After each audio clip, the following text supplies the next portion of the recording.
என்ன தோசை கேட்டா இட்லி ஊத்தி வச்சிருக்க? நீங்க கடையில வாங்கி வந்த மாவுல தோசை வரலைங்க, அதனாலதாங்க இட்லி ஊத்துனேன். நாளைக்கு வரும்போது 1 கிலோ உளுந்து வாங்கிட்டு வந்துருங்க.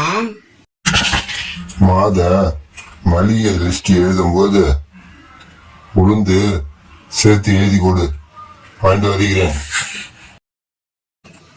சரிங்க, இன்னைக்கு இட்லி சாப்பிட்டுருங்க. என்ன இட்லி தூள் வச்சுக்கிற? சாம்பார் செய்யலையா? தக்காளி வாங்கிட்டு வர சொன்னேன், நீங்க கையை வீசிக்கிட்டு வந்துக்கிறீங்க. இப்ப கேள்வி கேக்குறீங்க. சரி சரி, போய் தண்ணி கொண்டு வா. உங்க தப்பு மட்டும் ஒத்துக்க மாட்டீங்களா?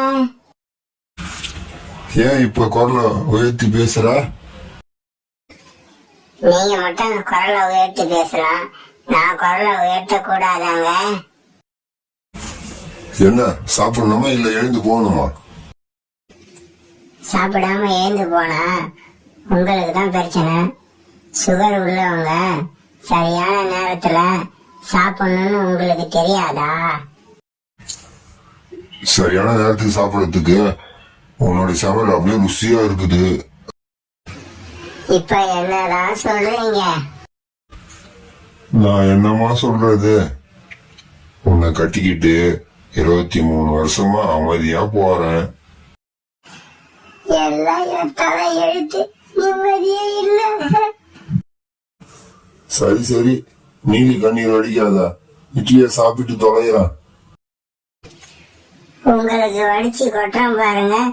எனக்கு இதுவும் வேணும், இதுக்கு மேலையும் வேணும். ரொம்ப வாய் நீளுது, வாய மூடு. முதல்ல நீங்க வாய மூடுங்க, பிறகு நான் வாய மூடுறேன்.